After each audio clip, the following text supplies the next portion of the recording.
la verdad que es un gusto conocerlos y bueno, en este camino que el Señor nos ha puesto todos juntos. Bueno, como dice el título, vamos a hablar de algo bastante importante que es digamos, en la vida cristiana más que nada, es el arrepentimiento genuino. El arrepentimiento genuino son dos palabras que literalmente no las podemos separar, ni arrepentimiento ni genuino, son dos cosas que van literalmente juntas. Pero para empezar, vamos a ver bien qué significa el arrepentimiento y qué es algo genuino también. Bien, pasamos a la otra pantallita, amiga.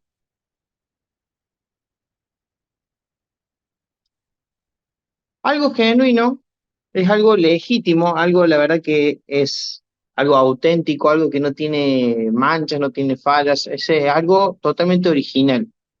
Tiene varios significados, varios sinónimos, siempre se va a significar lo mismo, ¿sí?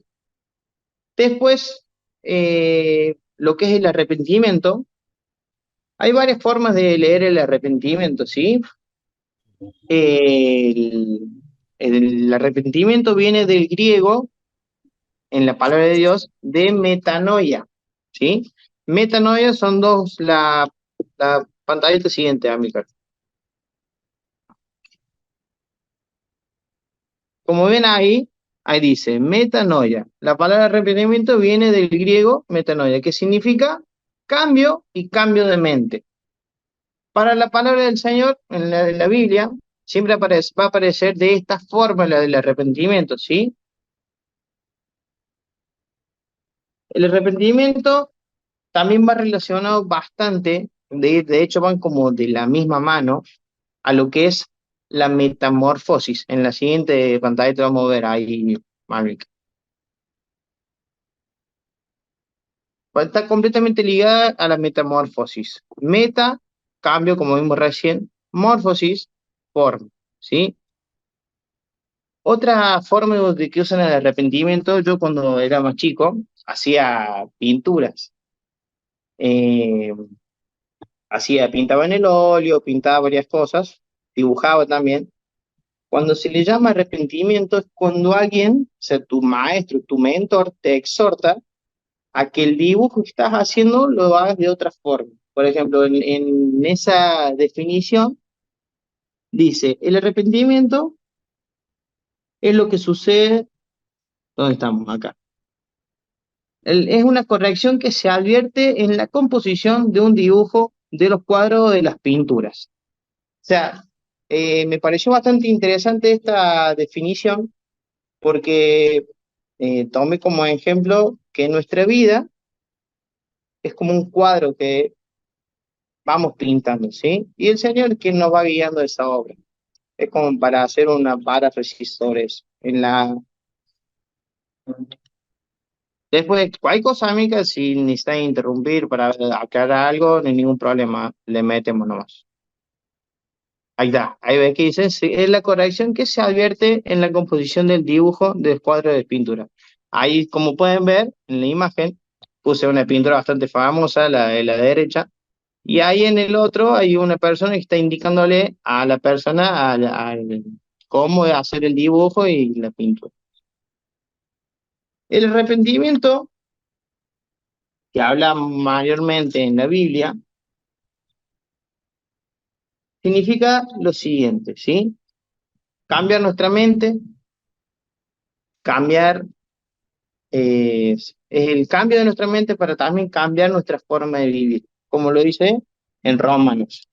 Después el arrepentimiento es experimentar un cambio en la anterior, creo que está, América. Volvemos a una pantallita anterior. Anterior. Es. El arrepentimiento es el experimentar un cambio de las percepciones, las disposiciones y los propósitos que hay en nuestra mente. ¿Sí? ¿A qué nos referimos con eso? En que los cambios que necesitamos, el arrepentimiento va a producir un cambio, tanto en nuestra mente como en nuestro corazón. podemos cambiar. Si cambiamos la parte de afuera, no produce absolutamente ningún tipo de beneficio. Pero el cambio verdadero, el arrepentimiento verdadero, viene desde adentro hacia afuera, ¿sí? Por ejemplo, ahí dice en la pantallita, dice, el arrepentimiento es lo que sucede dentro de nosotros que da fruto a un nuevo comportamiento. Cuando hablamos en el fruto, ¿se acuerdan de los frutos del espíritu? Que habla de que a esas cosas, contra esas cosas no hay ley, ¿sí? Si lo parafraseamos, estamos hablando de que no hay nada que pueda producir esos frutos si no es por medio del arrepentimiento y el Espíritu Santo que vive dentro de nosotros, ¿sí? Después dice, el arrepentimiento, bien, ahí pasamos esa, amiga. El arrepentimiento no, la anterior,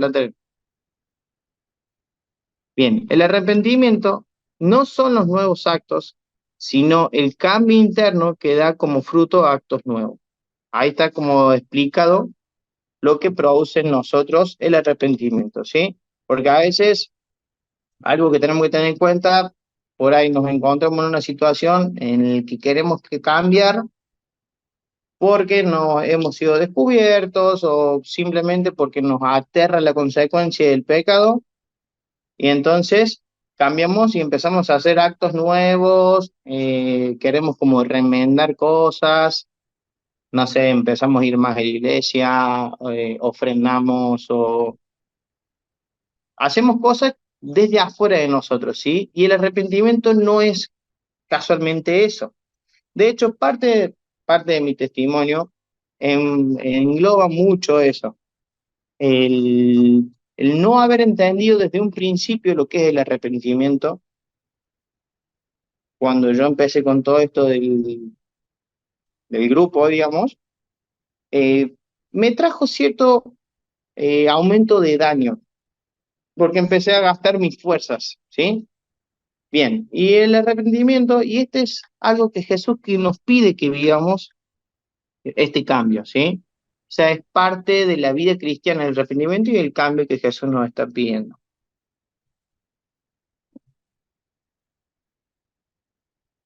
Acá hay una parte cuando Jesús habla hacia los fariseos, porque Jesús era bastante directo hacia los fariseos, duros, ¿sí? O sea, en sus palabras hay bastantes frases duras, cuando dice que los fariseos eran sepulcros blanqueados. Cuando habla sobre eso, está hablando de que por fuera eran totalmente lindos, pero por dentro estaban totalmente muertos, ¿sí? Entonces, Jesús habla puntualmente de esto para que veamos que son las cosas que no tenemos que imitar, ¿sí? La parte de adentro de los fariseos estaba completamente muerta, más la parte de afuera está completamente adornada con cosas que parecían lindas. Bueno, en fin, cuando nosotros no tenemos un arrepentimiento genuino, empezamos a vivir de esta manera, empezamos a hacer cosas por fuera, empezamos a hacer cosas para que a veces nos vean como diciendo, mírenme que soy diferente, ¿sí? Entonces empezamos a gastar nuestra fuerza y hacemos totalmente lo que el Señor no quiere que hagamos. En cambio, el vivir, el arrepentimiento que Jesús nos está pidiendo, eso es transformación por dentro. Por ende, eh, para que eso vaya saliendo para afuera. ¿Quién produce el arrepentimiento? Solamente el Espíritu Santo, ¿sí? Vamos a buscar ahí en la Biblia Juan 16:8.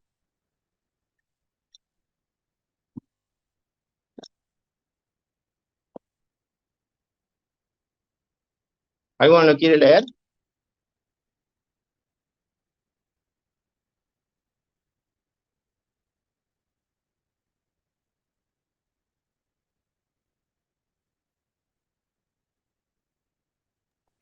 Yo lo tengo, yo tengo la TLA, la versión.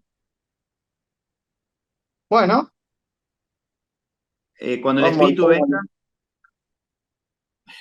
cuando el Espíritu venga, hará que los de este mundo se den cuenta de que no creer en mí es pecado. También le hará ver que yo no he hecho nada malo y que soy inocente. bien. A ver. Otra versión. Yo puedo leer. Sí, sí, por favor. Y cuando Él venga, redargüirá al mundo de pecado y de justicia y de juicio. Bien, ahí tenemos una clave, ¿sí? El Espíritu Santo es quien a nosotros nos revela y nos muestra qué es lo que en nosotros está haciendo las palitas, ¿sí? Nos está, eh, nos está mostrando y nos revela en qué le estamos diciendo, ¿sí? En qué estamos gastando mal nuestro tiempo, lo que sea que estemos haciendo mal. El Espíritu Santo es quien nos va a mostrar y qué es lo que estamos haciendo mal, ¿sí? Juan 16:13. Yo tengo la PDT, dice de la siguiente manera: cuando venga el Espíritu de la verdad, nos guiará toda la verdad. El Espíritu no hablará por su propia cuenta, sino que dirá solo lo que oiga y les anunciará lo que va a suceder después. Bien, algo clave de este versículo es cuando dice, los guiará a toda verdad, ¿sí? Cuando nosotros tenemos un arrepentimiento genuino, por medio de la revelación del Espíritu Santo, nos va a guiar a eso, nos va a guiar a la verdad. Y cuando habla de verdad, también habla de la palabra del Dios, ¿sí? Entonces el Espíritu Santo, para poder guiarnos, tiene que tener una voz audible entre nosotros, tiene que estar fuerte. ¿Y cómo hacemos para que el Espíritu Santo en nosotros esté fuerte? Es llenando, ¿sí? Es importante la llenura del Espíritu Santo, ¿sí? ¿Cómo somos llenos del Espíritu Santo? Mediante la lectura de la palabra de Dios. Esa es toda la verdad en la que nosotros necesitamos. De ahí va a entrar a trabajar ese arrepentimiento genuino, ¿sí? En nosotros. Y nos va a guiar a toda la verdad para que veamos las cosas que hacemos bien, las cosas que hacemos mal. Porque cuando habla acá, y dice, eh, porque no hablará por su propia cuenta, sino que hablará de todo lo que oyere y os hará saber cosas que habrán de venir. O sea, estamos hablando de que el mismísimo Dios va a hablar dentro de nosotros. Entonces estamos hablando de que la verdad es quien nos va a guiar a un cambio verdadero, ¿sí? Entonces el arrepentimiento genuino va a venir por medio del Espíritu Santo y la llenura del Espíritu Santo va a venir por medio de la palabra de Dios, ¿sí? Vamos a la otra pantallita, amiga. El arrepentimiento. Ahí, como ven, hay dos imágenes. Un hombre está llorando y un cartel que dice change, cambio, digamos.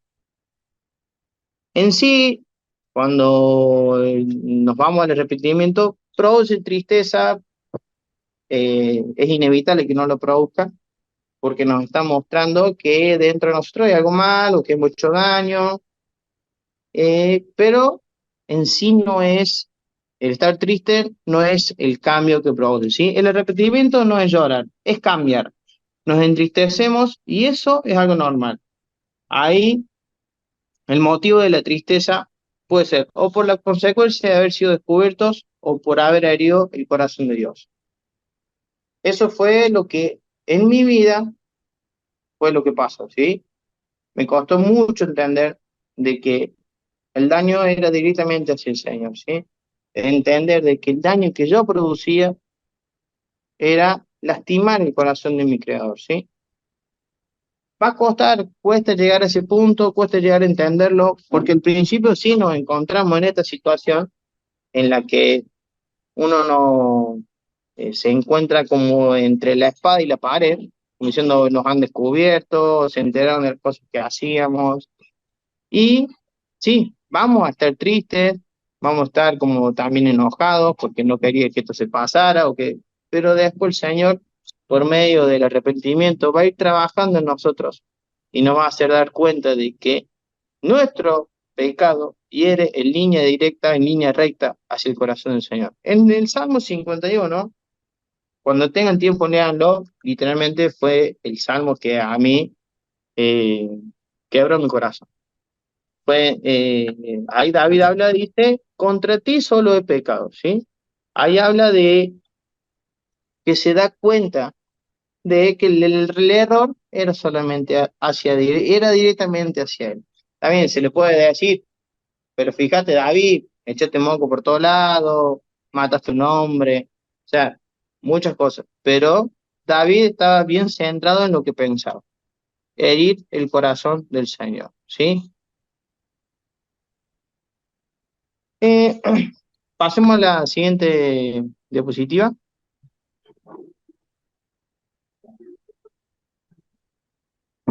Bien, la disciplina. Ahí hay dos imágenes de disciplina.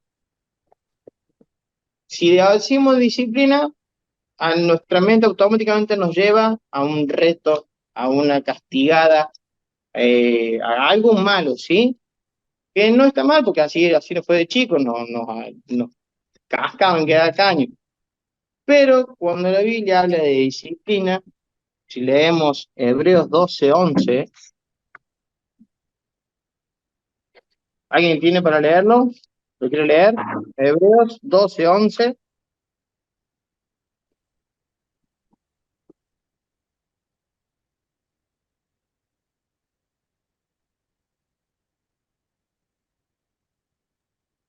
Dice, ninguna disciplina resulta agradable a la hora de recibirla.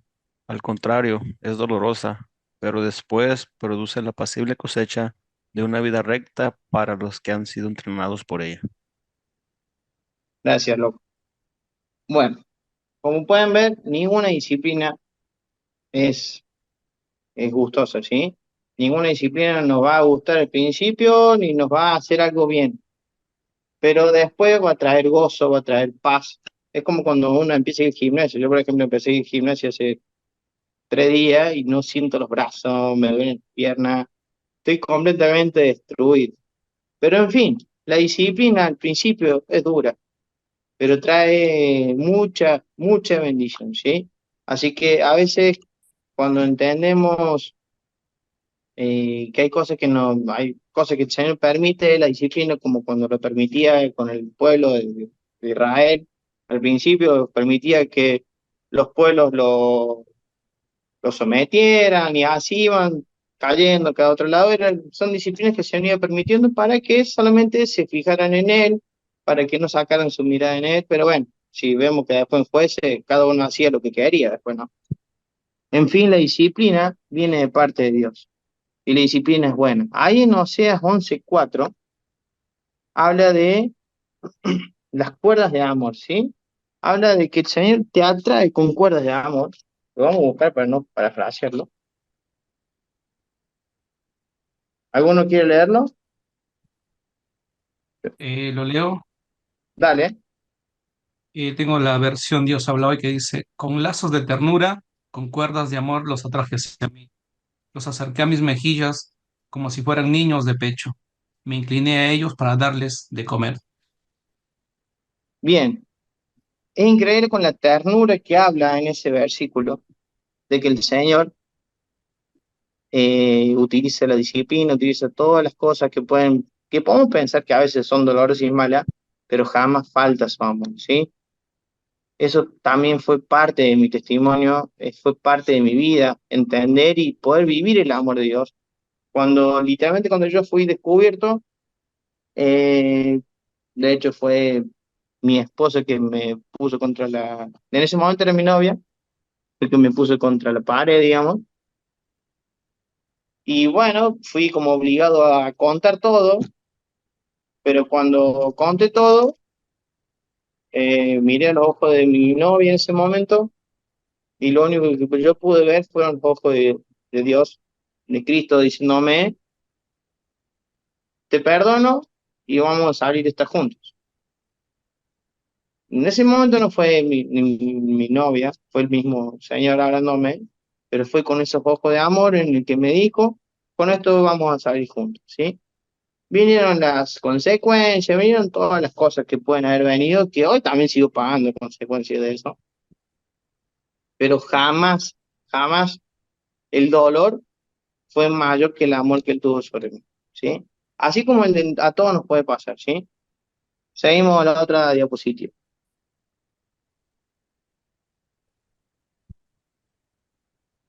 Bien, ahí dice, es una cuestión de perspectiva, ¿sí? El, el pecado a veces lo tomamos de diferentes formas, pero sí es una cuestión de perspectiva. Tenemos dos muchachos que están discutiendo quién ve un 6 o quién ve un 9. Así nos pasa en cuanto al pecado. Porque podemos decir, bueno, es mi forma de vida, bueno, nací así, o qué sé yo, podemos meterle mil excusas al pecado, pero nunca vamos a tener la perspectiva justa y correcta como la que tiene Dios. ¿Quién va a tener esa perfecta perspectiva? Esa perspectiva nos da ese espejo, nos da la espada, nos da la verdad, que es la mismísima palabra de Dios hablando de nuestra vida. Él nos va a dar la perspectiva correcta a nuestro pecado y nos va a guiar a un arrepentimiento genuino y nos va a hacer entender de que nuestro pecado daña en línea recta al corazón de Él, ¿sí? Seguimos con la diapositiva.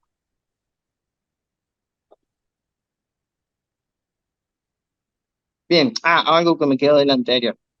David, vivo cuando hablamos del Salmo 51, David tenía una perspectiva correcta.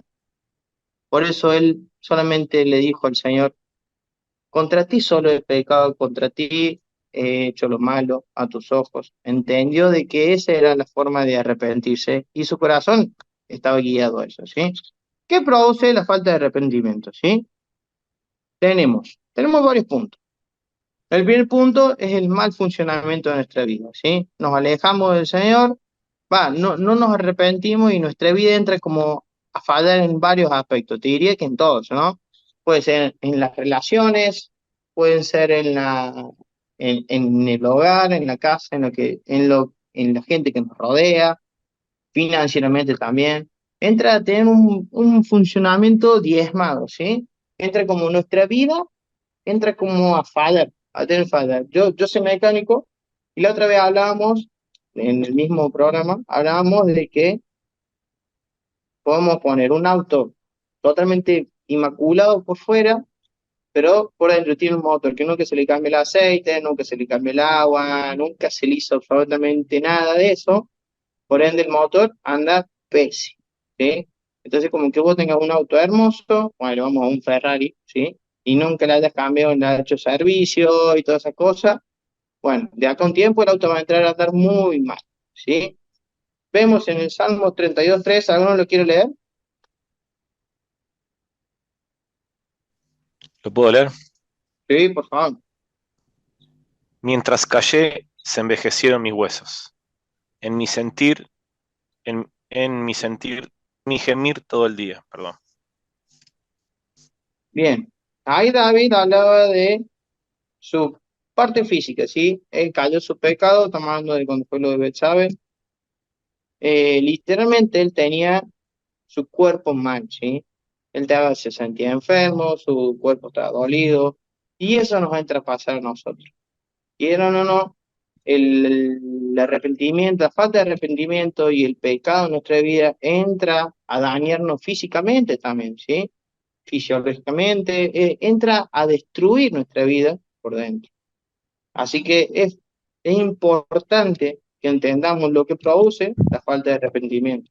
Así puede llegar a un arrepentimiento genuino, como venimos viendo, ¿sí? Otro punto, segundo punto, dice, exagera la culpa.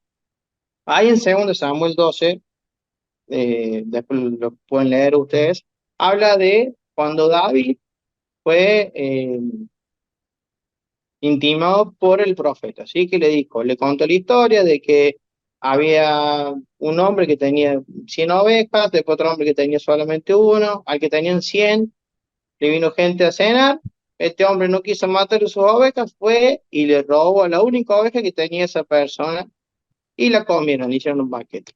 ¿Qué pasó con David? Se enfureció tanto que dijo, este hombre es digno de muerte, ¿sí? Entonces, el profeta agarró y le dijo, bueno, este hombre sos vos. Pero ¿qué pasó ahí?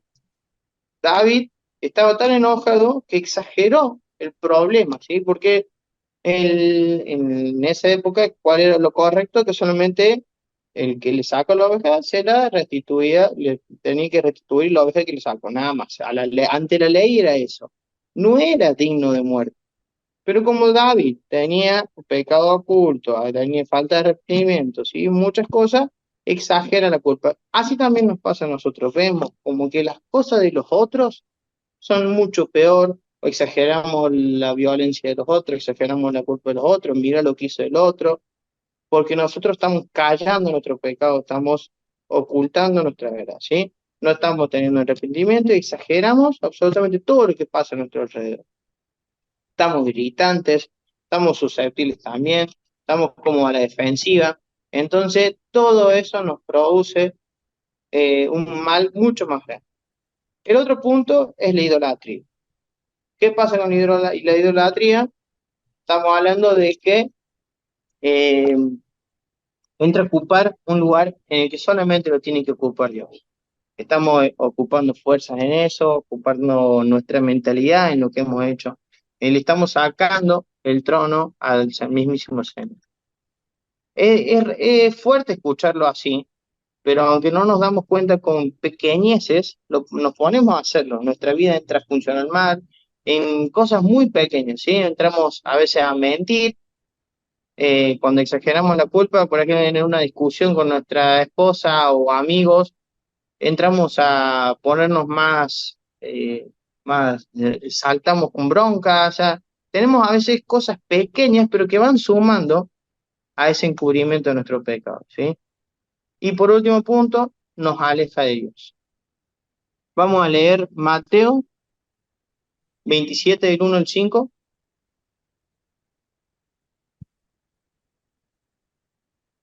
¿Alguno lo puede leer? Dice, y llegada la mañana consultaron todos los príncipes, sacerdotes y los ancianos del pueblo contra Jesús para entregarlo a la muerte. Y lo llevaron atado y lo entregaron a Poncio Pilato, el gobernador.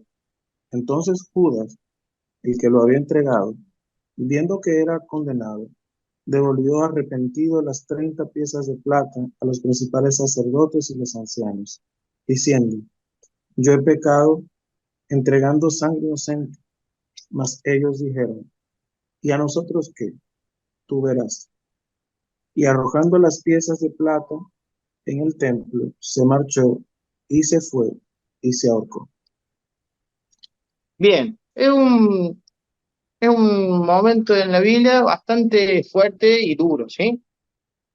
Judas, ¿qué sintió en ese momento? No sintió arrepentimiento, se sintió culpable y sintió remordimiento, que es totalmente diferente. Cuando se enteró de que Jesús lo había condenado a muerte, él fue y sintió un remordimiento, su corazón estaba compungido, entonces estaba completamente destruido mentalmente y emocionalmente. Fue, tiró la moneda, después y se ahorcó.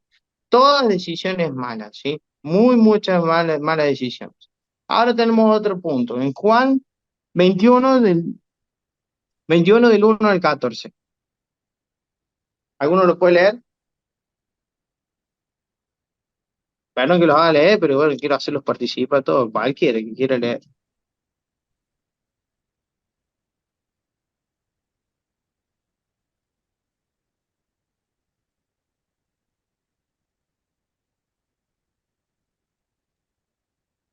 Yo leo Bien, Juan 21, del 1 al 14. del 1 al 14. Dice, después de esto, Jesús se manifestó otra vez a sus discípulos junto al mar de Tiberias, y se manifestó de esta manera.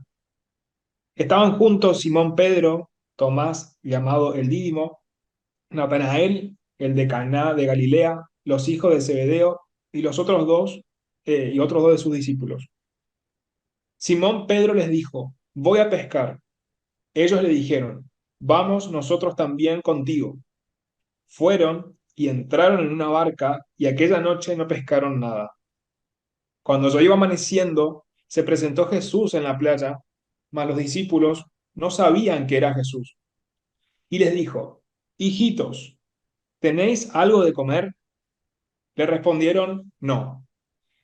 Él les dijo, echad la red a la derecha de la barca y hallaréis. Entonces la echaron y ya no la podían sacar por la gran cantidad de peces. Entonces aquel discípulo a quien Jesús amaba dijo a Pedro, es el Señor. Simón Pedro, cuando oyó que era el Señor, se ciñó la ropa porque se había despojado de ella y se echó al mar. Y los otros discípulos vinieron con la barca, arrastrando la red de peces pues no distaban de la tierra sino como 200 codos. Al descender a tierra, vieron brasas puestas y un pez encima de ellas y pan. Jesús les dijo: traed de los peces que acabáis de pescar. Subió Simón Pedro y sacó la red a tierra llena de grandes peces, 153. Y aun siendo tantos, la red no se rompió. Les dijo Jesús: venid, comer. Y ninguno de los discípulos se atrevía a preguntarle: ¿tú quién eres? Sabiendo que era el Señor. Vino pues Jesús y tomó el pan y les dio, y asimismo del pescado. Esta era ya la tercera vez que Jesús se manifestaba a sus discípulos después de haber resucitado de los muertos. La verdad que este es un momento de los que particularmente a mí me produce bastante, me emociona mucho, porque en la Biblia, justamente antes de esto, eh, Pedro lo había negado a Jesús. Es más, hasta, de hecho, todos tomaron el palo de donde estaban ahí Jesús, lo único que quedó fue Santiago, y que después estaba al pie de la cruz, y bueno, estuvo ahí. Pero todos los discípulos desaparecieron. Pero Pedro fue el que dijo que nunca le iba a negar ni nada de esto, y Jesús lo primero le dijo: cuando venga este momento, vos me vas a negar 3 veces. Pasó justamente lo que Jesús le dijo a Pedro, y no sé en qué punto del lugar habrán estado, que cuando lo niega por tercera vez, Jesús lo mira. Hacia la Biblia dice eso, Jesús lo mira, y es algo increíble. De hecho, la Biblia dice, lo negó y lo maldijo. O sea, tremendo error había hecho, tal y como hizo Judas. O sea, Judas lo traicionó, Judas lo vendió, Judas hizo todo mal. Bueno, Pedro también hizo todo mal, pero hay dos respuestas diferentes ante el error. Pedro, totalmente arrepentido, va y se pone a hablar con Jesús. Después, cuando le dice: Pedro, ¿me amas? Y Pedro le contesta que sí. Se lo pregunta 3 veces: paciente mío. Ahí entra otra recomendación para Pedro. Pero ahí pasa algo que nosotros no vamos a entender nunca. O sea, si lo queremos entender o plasmar en nuestra mente, no vamos a poder, porque es inentendible e inexplicable el amor del Señor. Semejante error a veces a mí mandó Pedro, y aún así Jesús le dice que le ama y que paciente sus ovejas. Es una cosa de loco, la verdad. Después hay la diapositiva que sí. Acá yo puse el arrepentimiento y puse que hay esperanza. Hay un Salmos, que es el 85:10, que ese lo vamos a leer. Y habla justamente de esto.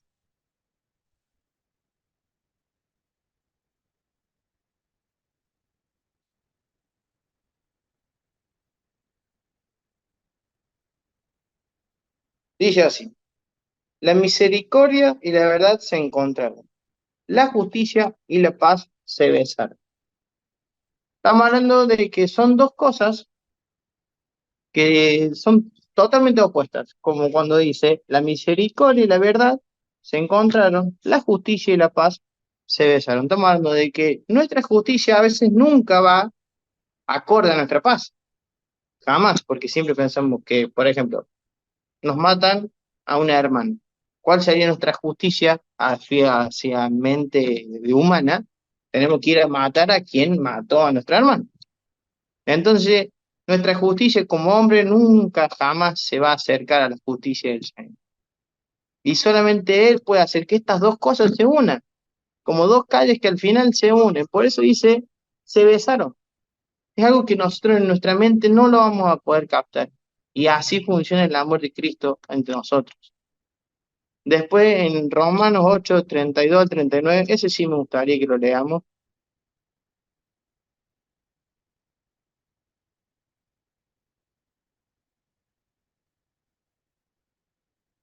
¿Alguno tiene para leerlo? ¿O lo leo yo?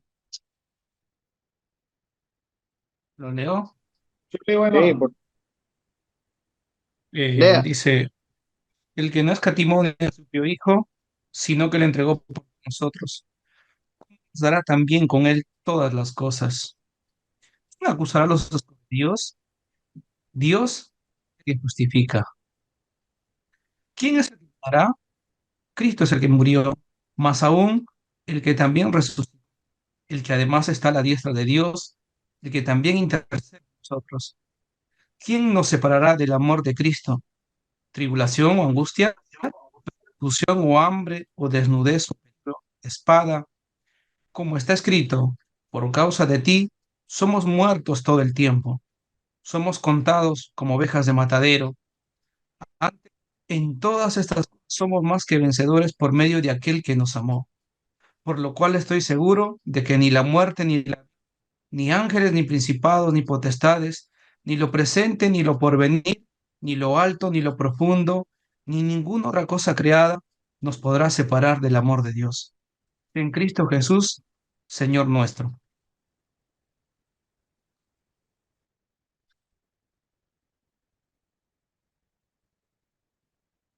La verdad que, perdón mucho, el amor de Cristo no tiene barreras, no hay impedimentos para el amor de Cristo. Y eso es lo que yo viví en mi vida. Fui descubierto, fui confrontado con la verdad, pero como dije al principio, nada de lo malo que pude haber vivido después en consecuencias, en todo lo que puede haber pasado, eh, supera el amor que él ha tenido conmigo y que hoy también tiene con todos ustedes. No, no dudemos en volcar nuestra vida hacia el arrepentimiento.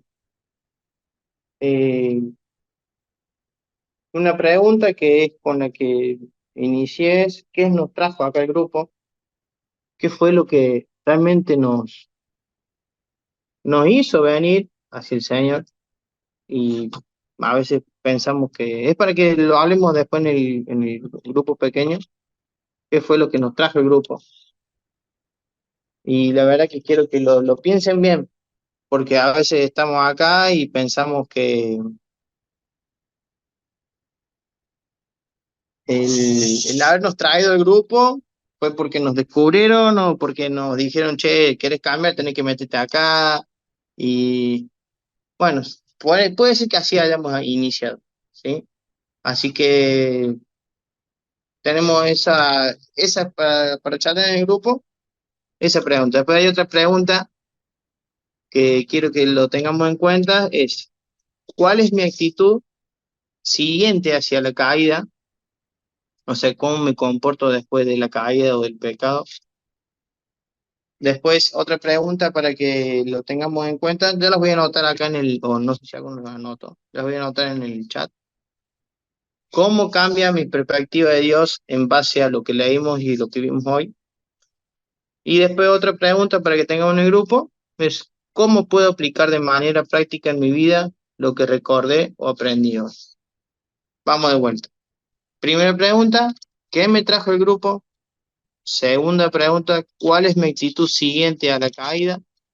¿Y cómo cambia mi perspectiva de Dios en base a lo que leímos y hemos visto hoy?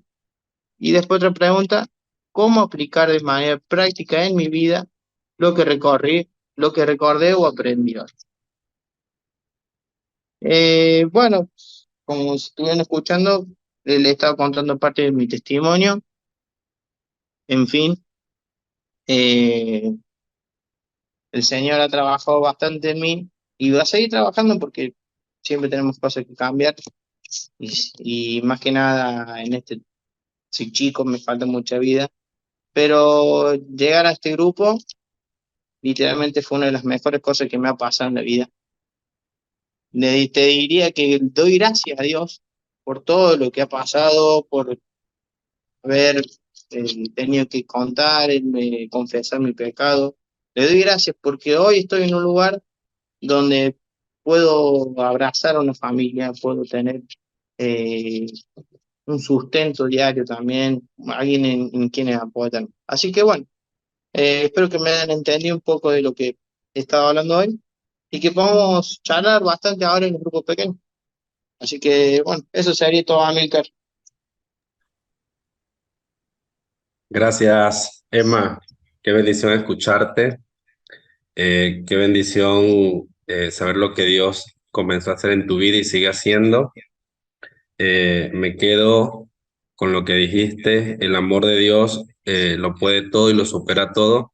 Creo que ahí radica mucho la esperanza de lo que necesitamos. Que a Dios no le importa lo que hemos hecho, sino lo que va a ser ahora en adelante en nuestras vidas cuando determinemos cambiarlo, cuando seamos como Pedro y podamos rendirnos en un verdadero arrepentimiento a sus pies y dejar todo en manos de Él. Amén. Lucas, te voy a invitar que en 5 minuticos nos dirijas en una adoración. Quiero que donde usted esté cierre sus ojos, escuche esta adoración y pueda ponerse a cuentas con Dios. Puedas decirle al Señor lo que hay en su corazón y lo que usted espera del grupo y por qué está acá en el grupo, como decía Emma, que sea usted y el Señor. En estos 5 minutos que Lucas nos va a acompañar en esta pequeña oración, que podamos decirle al Señor por qué estamos acá y qué necesitamos de Él. Amén.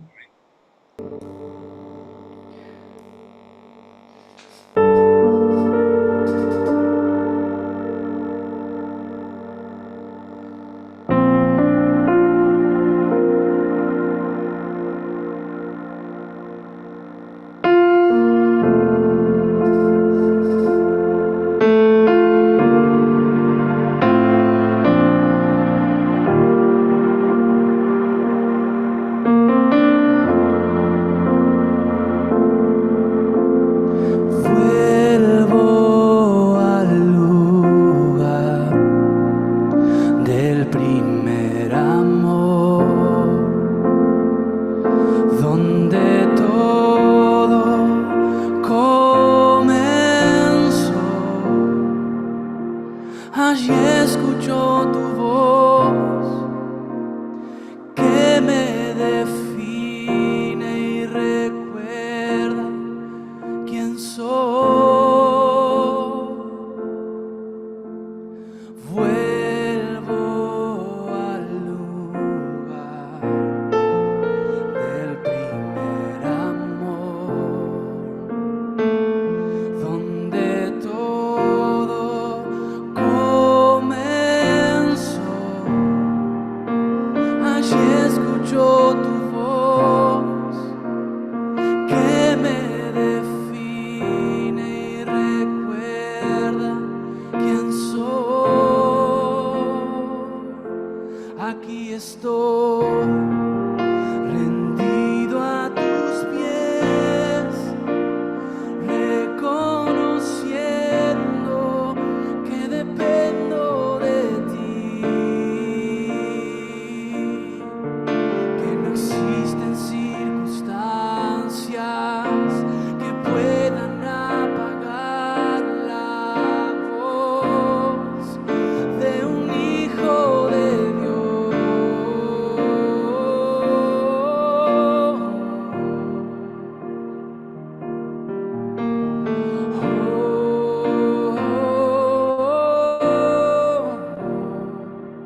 Te decimos, Jesús. Vuelvo al lugar, ni lo profundo, nada puede superar tu amor, y ni la vida, ni la muerte, ni los temores, nada puede superar tu amor, y ni lo alto, ni lo bajo, ni lo profundo, nada puede superar tu amor, Jesús. Nada puede superar tu amor. Nos dejamos amar por ti, Jesús. Nos dejamos atraer por ti. Jesús, tus cuerdas de amor nos atraen.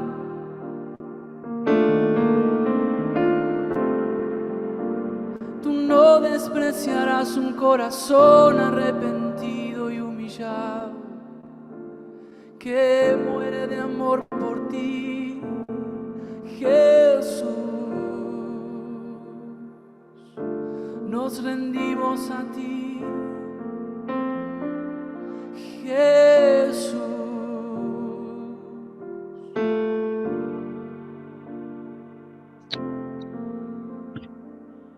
Amén, Señor, te damos gracias por este tiempo. Te damos gracias por tu amor. Te damos gracias por que tú nos aceptas, Señor.